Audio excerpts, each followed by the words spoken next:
नमस्कार, स्वागत है आप सभी का वाईवीआर इंटीग्रेशन क्लासेस में। मैं हूं आपके साथ योगेश राठौड़ और आज हम पढ़ेंगे ट्रिग्नोमेट्री। ट्रिग्नोमेट्री के पहले लेसन में हमने देखा था दोस्तों एंगल बनते कैसे हैं, एंगल को मेजर किस तरह से किया जाता है, ये हम अच्छे से पढ़ चुके हैं दोस्तों। ठीक है, और आज का लेसन स्टार्ट करने से पहले मैं आपसे पूछना चाहता हूँ एक बहुत ही आसान सा सवाल। ये सवाल मैं आपको इसलिए पूछना चाहता हूँ कि मैथमेटिक्स और साइंस पढ़ते वक्त हमें सोचना किस तरीके से है, हमारी सोच की डायरेक्शन किस तरीके से होनी चाहिए, ये मैं आपको बताना चाहता हूँ। क्योंकि कहा जाता है ना, common thing is not a common. इसी बेसिस पे ये सवाल है दोस्तों, और ये सवाल हमारे डेली लाइफ से जुड़ा हुआ है दोस्तों। It's a very trivial question. तो सवाल ये है दोस्तों, मेरे घर पर है ना एक प्यारा सा डॉगी है जिसका नाम है टॉमी, और उसे मैंने एक छोटे से पेड़ के नीचे बांध रखा है। और टॉमी को मैंने पहली बार पेड़ के नीचे बांधा है, और जिस पेड़ से वो बांधा है ना दोस्तों, उस रस्सी की जिस रस्सी से वो बंधा है उस रस्सी की लंबाई आपको बतानी है दोस्तों। तो बताइए उस रस्सी की लंबाई कितनी है। एक काम करता हूं दोस्तों, मैं इस सवाल का जो है ना, इस सवाल जो है ना, तो इसका एक ड्राइंग ही बना देता हूं ताकि मैं आपको और भी अच्छे से समझा पाऊंगा। तो दोस्तों ड्राइंग हमारी बन चुकी है। यह है हमारा प्यारा सा डॉगी जिसका नाम है टॉमी, और उसे मैंने इस तरीके से पेड़ के नीचे रस्सी से बांध रखा है दोस्तों। ठीक है, रस्सी से मैंने उसे पहली बार बांधा है, इसीलिए वो आपको रस्सी खींचते हुए दिख रहा होगा। तो ये जो रस्सी है इसी की लंबाई आपको मेजर करनी है दोस्तों। तो बताइए इस रस्सी की लंबाई आप कैसे मेजर करेंगे। ये जो रस्सी है इसकी लंबाई आप कैसे मेजर करेंगे बताइए। तो ये सवाल सुनकर आप में से कुछ लोग कहेंगे ठीक है सर, रस्सी की लंबाई मेजर करनी है ना, तो मैं आपके घर आ जाता हूँ, मेरे पास लंबाई मेजर करने के कुछ इंस्ट्रूमेंट है, कुछ साधन है, उससे मैं आसानी से रस्सी की लंबाई मेजर करके आपको बता दूंगा कि रस्सी की लंबाई कितनी है। ठीक है ना, इस तरीके से हम आसानी से रस्सी की लंबाई मेजर कर सकते हैं।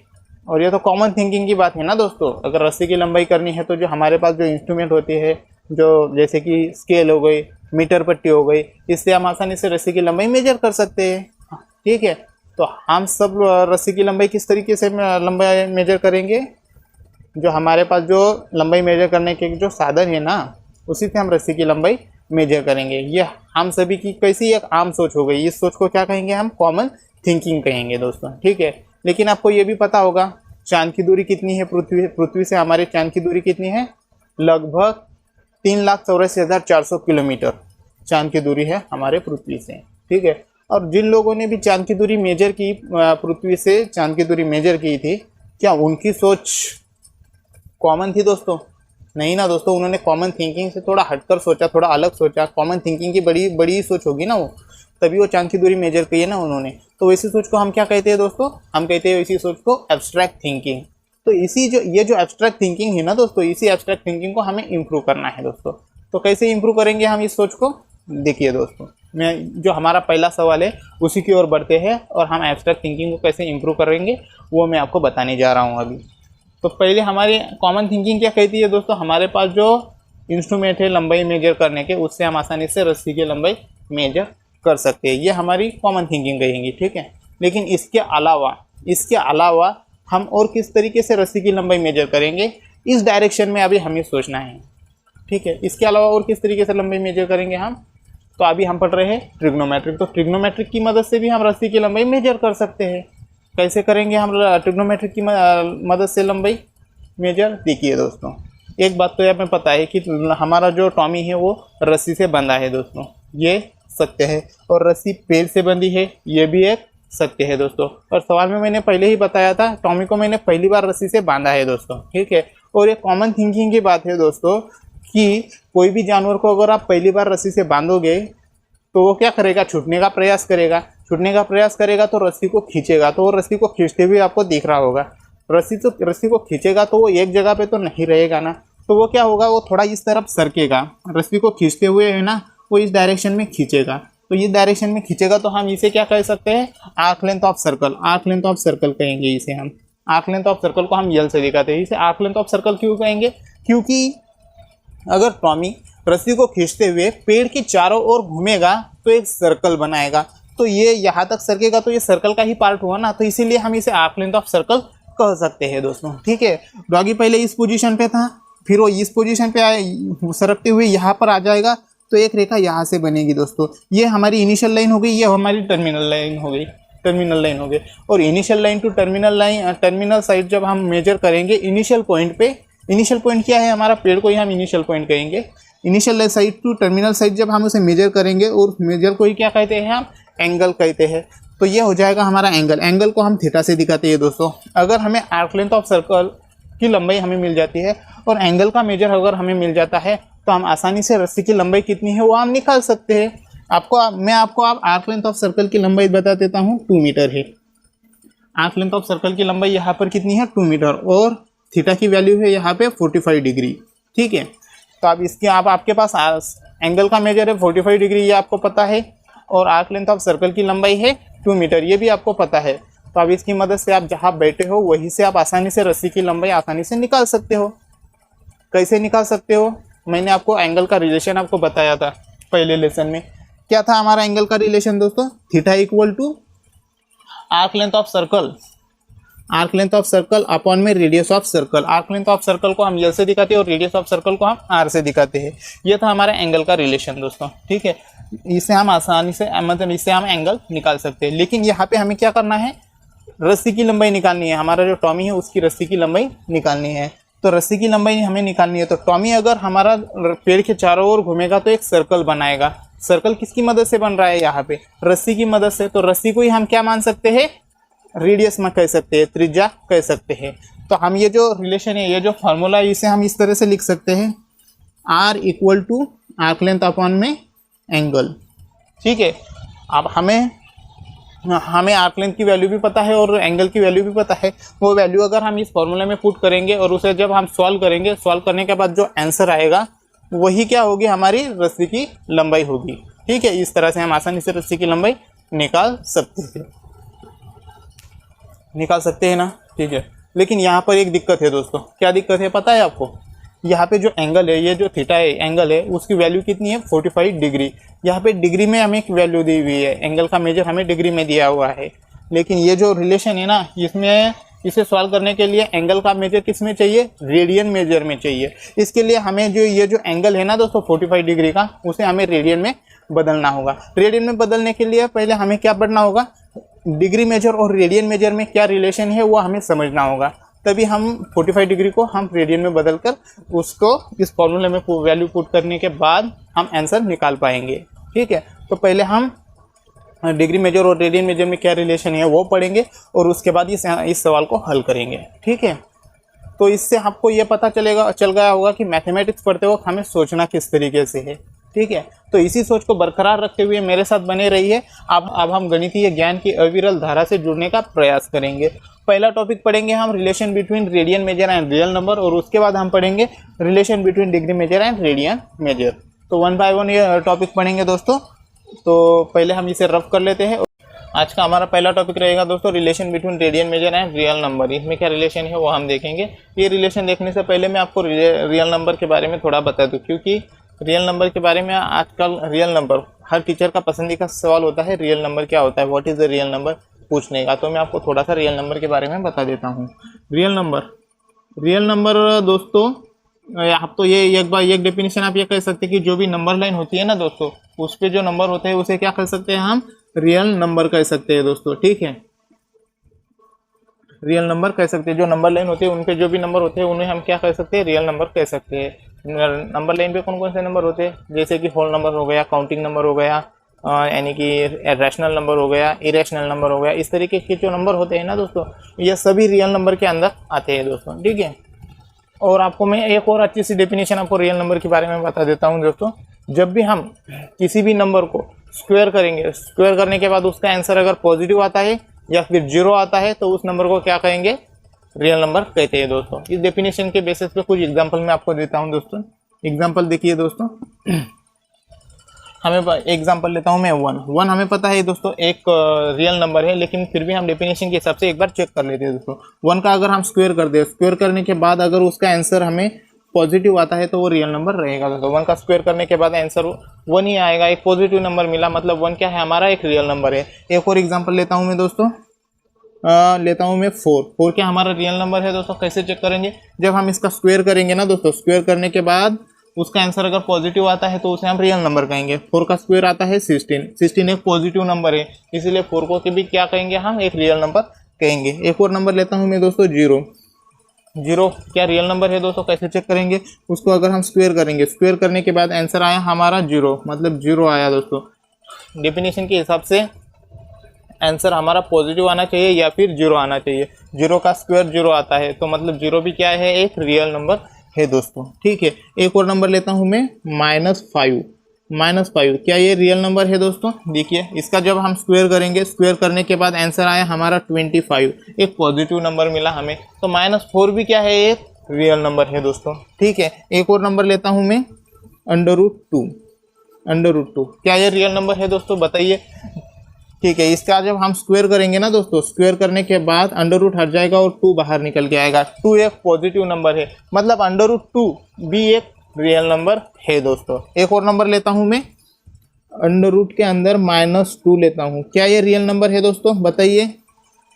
ये रियल नंबर नहीं है दोस्तों, क्योंकि जब हम इसका स्क्वायर करेंगे ना दोस्तों, तो हमें आंसर मिलेगा -2, एक निगेटिव नंबर मिला। निगेटिव नंबर मिला मतलब ये रियल नंबर नहीं है दोस्तों। ऐसे नंबर को हम क्या कहते हैं दोस्तों, ऐसे नंबर को हम कहते हैं इमेजनरी नंबर। तो एक इमेजनरी नंबर है, रियल नंबर नहीं है दोस्तों। एक और नंबर लेता हूं मैं, -√2। क्या ये रियल नंबर है दोस्तों, मतलब माइनस का सिंबल अंडर रूट के बाहर है दोस्तों। ठीक है, इसमें तो ये रियल नंबर है दोस्तों, जो क्योंकि हम इसका जब हम स्क्वायर करेंगे ना दोस्तों, तो अंडर रूट माइनस का सिंबल हट जाएगा और 2 बाहर निकल के आएगा। 2 एक पॉजिटिव नंबर निकल के आया, मतलब ये भी क्या हुआ, हमारा एक रियल नंबर हुआ दोस्तों। तो इस तरीके से हम आसानी से रियल नंबर किसे कहते हैं वो हम बता सकते हैं इस डेफिनेशन के हिसाब से। ठीक है, तो आपको समझ में आया अब रियल नंबर किसे कहते हैं। तो हम हमारे टॉपिक की ओर बढ़ते हैं दोस्तों। हमारा पहला टॉपिक स्टार्ट करते हैं, relation between radian measure and real number. तो ये हमारा प्यारा सा सर्कल जिसे हम यूनिट सर्कल कहेंगे, क्योंकि इसकी जो रेडियस की लंबाई है वो 1 यूनिट है, इसीलिए इसे हम यूनिट सर्कल कहेंगे दोस्तों। ठीक है, और ये जो सर्कल का चाप है, सर्कल का जो आर्क है ना दोस्तों, उस पर एक पॉइंट है ए। पॉइंट ए कहाँ पर है, सर्कल के चाप पर, सर्कल के आर्क पर है दोस्तों। और पॉइंट ए को स्पर्श करती हुई एक रेखा गई है, उस रेखा को हम स्पर्श रेखा कहेंगे। स्पर्श रेखा है हमारे PAQ, जो पॉइंट ए को स्पर्श करती हुई जाती है दोस्तों। ठीक है, और पॉइंट ए जो है ना दोस्तों, स्पर्श रेखा पर 0 को रिप्रेजेंट करता है। 0 एक रियल नंबर को रिप्रेजेंट करता है दोस्तों। और जब पॉइंट ए से ऊपर की ओर स्पर्श रेखा को P की ओर जब हम देखेंगे तो हमें एक पॉजिटिव रियल नंबर मिलेंगे। और जब पॉइंट ए से नीचे की ओर स्पर्श रेखा पर यानी कि नीचे की ओर हम देखेंगे Q की ओर, तो हमें निगेटिव रियल नंबर मिलेंगे दोस्तों। ठीक है, तो इसे हम क्या नंबर लाइन मान सकते हैं। ठीक है, और सर्कल के अंदर जो पॉइंट ए है वहीं से एक इनिशियल लाइन निकली है और पॉइंट ए पर जाकर रुक गई है, मतलब वहीं से कहीं पर रोटेट नहीं हो रही है। तब सर्कल के अंदर कितना मेजर का एंगल बनता है दोस्तों, सर्कल के अंदर बनता है 0 रेडियन का एंगल बनता है। 0 रेडियन का एंगल कब बनता है, जब पॉइंट ओ से निकली हुई इनिशियल लाइन पॉइंट ए पर जाकर रुक जाती है तब। और पॉइंट ए जो है ना दोस्तों, नंबर लाइन पर क्या रिप्रेजेंट कर रहा है, 0 को रिप्रेजेंट कर रहा है। ठीक है, तो पॉइंट ए जब 0 को रिप्रेजेंट करता है नंबर लाइन पर, तब सर्कल के अंदर जो एंगल बनता है वो कितना रेडियन का बनता है, 0 रेडियन का एंगल बनता है। तो हम इससे ये कह सकते हैं कि नंबर लाइन पर जो नंबर होता है उतना ही मेजर का एंगल, रेडियन मेजर का एंगल सर्कल के अंदर बनता है। ठीक है, मतलब मैं आपको ये कहना चाहता हूँ कि अगर हमारी इनिशियल लाइन है उसे अगर मैं एंटी क्लॉकवाइज डायरेक्शन में रोटेट करता हूँ, और जब मैं उसे रोटेट करता हूँ सर्कल के चाप पर एंटी क्लॉकवाइज डायरेक्शन में, तो जो भी एंगल बनेगा वो एंगल कैसा रहेगा, हमारा पॉजिटिव एंगल रहेगा। और जितना भी मेजर का एंगल रहेगा रेडियन में, उतना ही रियल नंबर मुझे कहाँ पे मिलेगा, हमारी नंबर लाइन पर मिलेगा। उतना ही रियल नंबर मुझे नंबर लाइन पर मिलेगा। जितना भी रियल नंबर मुझे नंबर लाइन पर मिलेगा, उतना ही रेडियन मेजर का एंगल सर्कल के अंदर मुझे मिलेगा। ठीक है, उसी तरह से अगर ये जो इनिशियल साइड है इसे अगर मैं रोटेट करता हूँ क्लॉकवाइज डायरेक्शन में सर्कल के चाप पर, क्लॉकवाइज डायरेक्शन में टर्मिनल साइड को अगर मैं यहाँ पे रोटेट करता हूँ सर्कल के चाप पर क्लॉकवाइज डायरेक्शन में, तो सर्कल के अंदर का एंगल कैसा रहेगा, नेगेटिव एंगल रहेगा। और जो भी मेजर का एंगल रहेगा नेगेटिव एंगल, उतना ही रियल नंबर मुझे नंबर लाइन पर नेगेटिव रियल नंबर मिलेंगे, मतलब इससे हमें ये देखने को मिलेगा कि रियल नंबर और रेडियन मेजर सेम है। समझ में आया मैंने क्या बताया। ठीक है, मैं आपको एक बार और समझा देता हूँ। मान लीजिए मैं क्या करता हूँ, अभी ये जो इनिशियल साइड है ना उसे मैं सर्कल के चाप पर 1 यूनिट रोटेट करता हूँ। सर्कल के चाप पर मैंने यहाँ से उसे 1 यूनिट, यहाँ पे ये 1 यूनिट का है, 1 यूनिट मैंने उसे रोटेट किया है। तो सर्कल के अंदर कितना मेजर का एंगल बनेगा, एक रेडियन का एंगल बनेगा। जब हम सर्कल के चाप पर एक यूनिट रोटेट करते हैं एंटी क्लॉकवाइज डायरेक्शन में, तो पॉजिटिव एंगल रहेगा 1 रेडियन का, ठीक है। तब नंबर लाइन पर कितना नंबर रहेगा, एक रहेगा पॉजिटिव नंबर, रियल नंबर, एक पॉजिटिव रियल नंबर रहेगा। मतलब रियल नंबर और रेडियन मेजर सेम है, यही मैं आपको इस रिलेशन में दिखाना चाहता हूँ, ठीक है। तो ये हमने क्यों देखा आपको थोड़ी देर में समझ में आ जाएगा, ठीक है।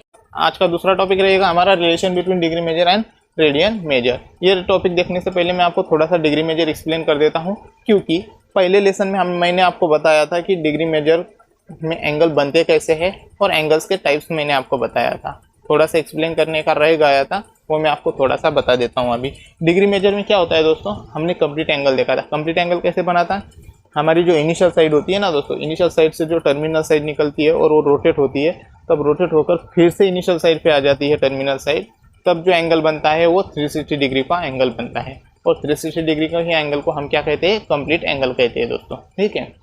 अब ये तो एंगल हुआ हमारा 360 डिग्री का, लेकिन हमें अगर 1 डिग्री का एंगल निकालना है तो हम कैसे निकालेंगे, तो हम ये कह सकते हैं कि 1 डिग्री इक्वल मतलब 360 डिग्री का एक भाग को हम क्या कहेंगे, 1 डिग्री। 360 डिग्री का एक भाग को क्या कहेंगे, हम 1 डिग्री कहेंगे। और 1 डिग्री को हम किस में बांटते हैं, 60 मिनट्स में बांटते हैं। 1 डिग्री को हम 60 मिनट्स में बांटते हैं, और मिनट्स को हम, मिनट्स का जो सिंबल है ना वो एक डैश से दिखाते हैं। एक डैश यानी कि 1 मिनट का सिंबल है दोस्तों, ठीक है। और 1 मिनट को हम 60 सेकंड में बांटते हैं, और सेकंड के लिए 2 डैश का सिंबल हम यूज़ करते हैं, ठीक है। तो ये ध्यान रखिए थोड़ा दोस्तों, क्योंकि इसके बेसिस पे हम बहुत से एग्जाम्पल अभी हम देखने वाले हैं दोस्तों, ठीक है। स्टार्ट करता हूँ आज का दूसरा topic, relation between degree measure और रेडियन मेजर। मैंने पहले ही लेसन में आपको बताया था कि 2 पाई रेडियन इक्वल टू होता है 360 डिग्री। अगर हम दोनों ओर 2 से डिवाइड करेंगे तो क्या मिलेगा हमें, pi equal to 180 degree, pi equal to 180 degree हमें मिलेगा दोस्तों, ठीक है। और किसी 1 इज अ रियल नंबर, और किसी भी नंबर को अगर 1 से मल्टीप्लाई करेंगे तो क्या मिलेगा, वही नंबर मिलेगा। जैसे कि मैं अगर 7 को 1 से मल्टीप्लाई करता हूँ तो क्या मिलेगा, 7 ही मिलेगा। उसी तरह से मैं अगर पाई को 1 से मल्टीप्लाई करूँगा तो क्या मिलेगा, मुझे पाई ही मिलेगा। तो यही रूल फॉलो करते हुए हम ये इस तरह से लिख सकते हैं, 1 is a real number into pi equal to 180 degree, ठीक है। यहाँ तक हम इसे इस तरह से लिख सकते हैं, ठीक है। यहाँ पे पाई मल्टीप्लाई में है 1 से, तो यहाँ मल्टीप्लाई में है। अगर पाई को हम यहाँ ले जाते हैं तो यहाँ कैसे हो जाएगा, वो डिवाइड में आएगा। तो हम उसे लिखते हैं 1 equal to 180 by pi, 180 by pi degree,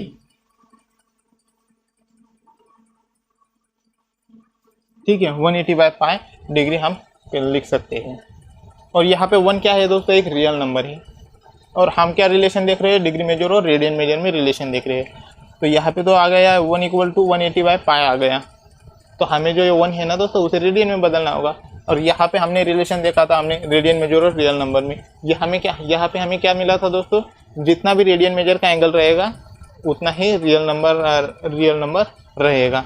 मतलब नंबर लाइन पे अगर 1 रेडियन का रियल नंबर लाइन पे अगर 1 एक रियल नंबर रहेगा तो सर्कल के अंदर एंगल कितना रहेगा, कितना मेजर का रहेगा, 1 रेडियन का एंगल रहेगा। मतलब यहाँ पे अगर 1 एक रियल नंबर है तो एंगल भी कितना रहेगा, 1 रेडियन का एंगल रहेगा। तो ये इस रिलेशन के बेसिस पे हम इसे कह सकते हैं कि 1 रेडियन इक्वल टू ये 1 रेडियन, ये जो सी है ना दोस्तों, सर्कुलर सिस्टम का सी है, उसे तो इसे हम 1 रेडियन का, मतलब ये रेडियन का सिंबल है दोस्तों सी, ठीक है। तो 1 रेडियन इक्वल टू होगा हमारा 180 बाय पाई डिग्री, ठीक है। तो ये रिलेशन हमें मिला दोस्तों, ठीक है। समझ में आया। तो 1 रेडियन इक्वल टू क्या होता है, 180 बाय पाई डिग्री होता है दोस्तों। और हमें पाई की वैल्यू पता है दोस्तों, पाई की वैल्यू क्या है, 22/7, 22/7 है पाई की वैल्यू। अगर ये वैल्यू हम इसे इसमें डालेंगे और उसे सॉल्व करेंगे तो हमें क्या आंसर मिलेगा, देखिए दोस्तों, 1 रेडियन इक्वल टू होता है 180 बाय पाई, पाई की वैल्यू है 22/7। जब हम इसे सॉल्व करेंगे ना दोस्तों, सॉल्व करने के बाद इसका जो आंसर आता है वो कितना आता है, 57 डिग्री 17 मिनट 45 सेकंड दोस्तों। ये अप्रोक्सीमेट वैल्यू हुई दोस्तों। क्या है ये? अप्रोक्सीमेट आंसर आता है दोस्तों।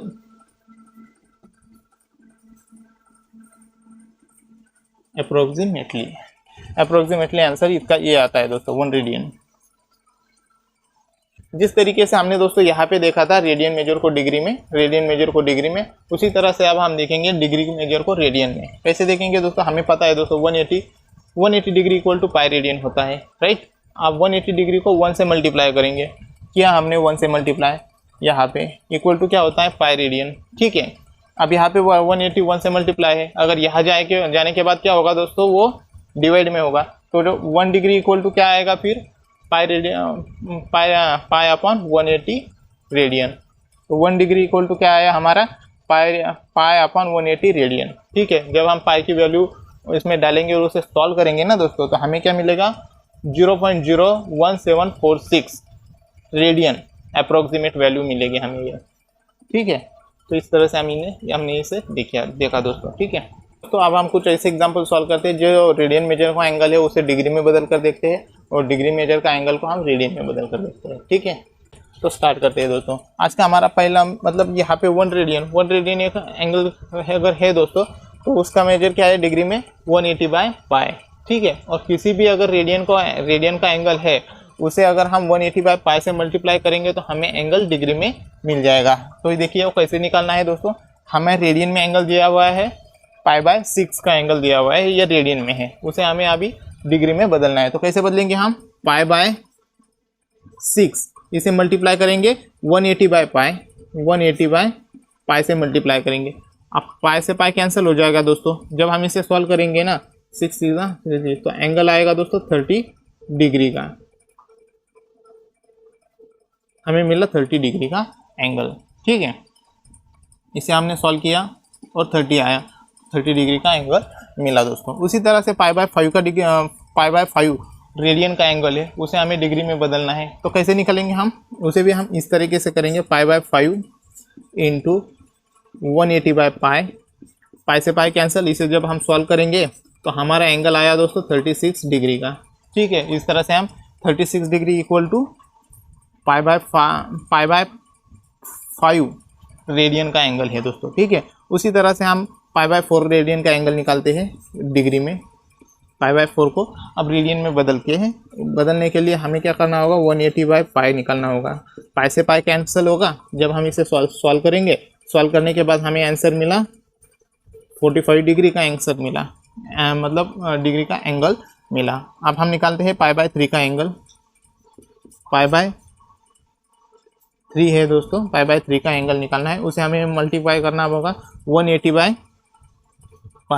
पाई से पाई कैंसिल होगा और इसे जब हम सॉल्व करेंगे तो हमें मिलेगा 60 डिग्री का एंगल, ठीक है। इसके बाद एक आंसर है हमारा पाई/2। पाई/2 को हम भी इसी तरह हम हल करेंगे 180/पाई, और इसे जब हम हल करेंगे तो इसका आंसर आएगा दोस्तों 90 डिग्री का, क्योंकि पाई के पाई कैंसर। और जब हम 180 डिवाइड बाई 2 करेंगे तो 90 निकल के आएगा। तो 90 डिग्री का आंसर है, मतलब 90 डिग्री इक्वल टू आएगा पाई/2, ठीक है। तो इस तरह से हमने देखा दोस्तों रेडियन मेजर को डिग्री में बदलकर। दोस्तों अब हम ऐसे एग्जांपल देखते हैं जिसे हम जो डिग्री मेजर है उसे हम रेडियन में बदल देंगे। तो हमें पता है दोस्तों 1 डिग्री इक्वल टू क्या होता है? पाई/180 डिग्री होता है। तो अभी हमारे पास है 120 डिग्री का एंगल, अब उसे हम रेडियन में बदलेंगे। उसे रेडियन में बदलने के लिए क्या करना पड़ेगा? 120 को हमें मल्टीप्लाई करना होगा पाई/180 से। कैसे करेंगे देखिए दोस्तों, 120 इंटू पाई/180। जब हम इसे सॉल्व करेंगे तो हमें रेडियन में एंगल मिल जाएगा। देखिए दोस्तों कैसे मिला हमें एंगल। तो जब हम इसे सॉल्व किया ना दोस्तों तो हमें मिला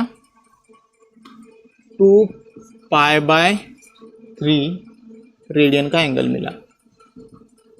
2 पाई/3 रेडियन का एंगल मिला दोस्तों, ठीक है। अब इसी तरह हम 135 डिग्री का एंगल को रेडियन में बदलेंगे। देखिए दोस्तों 135 इंटू पाई/180।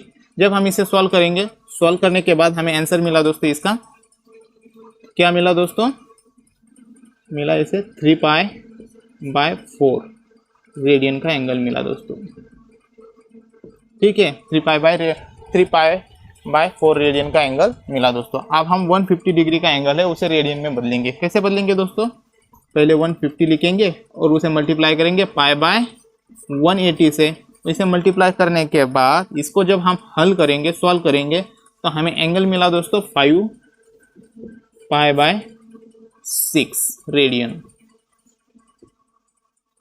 राइट। अब इसी तरह से हम 270 का एंगल हमें निकालना है। 270 का एंगल हमें रेडियन में बदलना है। तो कैसे निकलेंगे? 270 लिखेंगे और उसे मल्टीप्लाई करेंगे π/180 से। इसे अब जब हम सॉल्व करेंगे, सॉल्व करने के बाद आंसर आया हमारा दोस्तों 3π/2 रेडियन का एंगल आया हमारा, ठीक है। तो इस तरह से हम एंगल को बदल सकते हैं दोस्तों, ठीक है। तो समझ में आया दोस्तों? आप रेडियन मेजर का एंगल डिग्री में कैसे बदलेगा और डिग्री मेजर का एंगल रेडियन में कैसे बदलेगा, इस तरह से हम बदल सकते हैं, ठीक है। तो अब मैं इसे रफ कर लेता हूँ। लेसन के स्टार्टिंग में मैंने आपसे एक सवाल पूछा था, हमारी टॉमी की रस्सी की लंबाई निकालनी थी दोस्तों। तो वो रस्सी की लंबाई निकालनी कैसे थे मैंने आपको पूरा एक्सप्लेन मैं आपको कर चुका हूँ।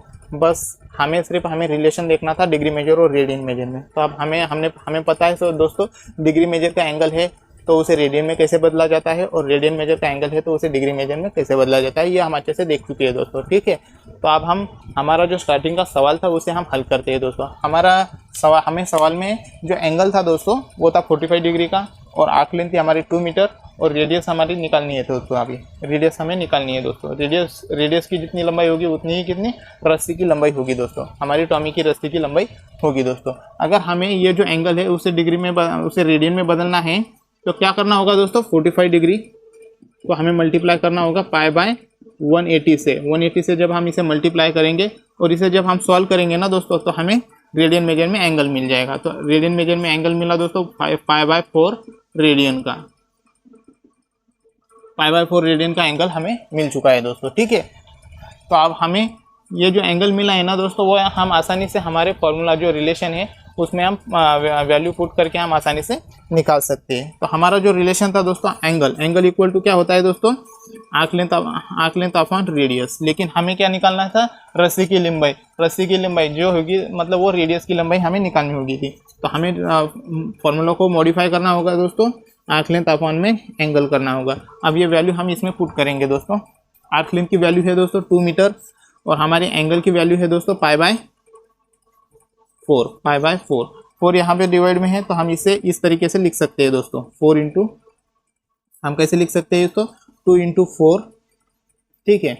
2 इंटू 4 इंटू पाई, हम इसे इस तरीके से लिख सकते हैं। लेकिन हमें पता है दोस्तों पाई की वैल्यू क्या होती है? 22/7 होती है। तो पाई की वैल्यू अगर हम इसमें पुट करेंगे और उसे सॉल्व करेंगे तो हमारा आंसर निकल के आ जाएगा। तो हम इस तरीके से लिख सकते हैं दोस्तों, 2 इंटू 4 इंटू 7 इंटू 22, ठीक है। तो इसे 2 से मल्टीप्लाई करेंगे तो यहाँ पे आ जाएगा 11, ठीक है। तो इसे जब हम हल करेंगे ना दोस्तों 28/11, तो ये हमारा आंसर आया दोस्तों 2.5 metre approximately. 2.5 metre approximate value हमारी ये आंसर निकल के आया। तो हमारे डॉगी की रस्सी की लंबाई कितनी है दोस्तों? 2.5 मीटर, ठीक है। अप्रोक्सीमेट वैल्यू है दोस्तों, ठीक है। तो आपको समझ में आया? आज का लेसन फिलहाल हम यही रुकते हैं। अपना अच्छे से ख्याल रखिए, बड़ों का सम्मान कीजिए, छोटों का प्यार दीजिए, और अपने व्यक्तित्व को इस तरह से विकसित कीजिए कि महिलाएं आपके साथ सुरक्षित महसूस कर सकें।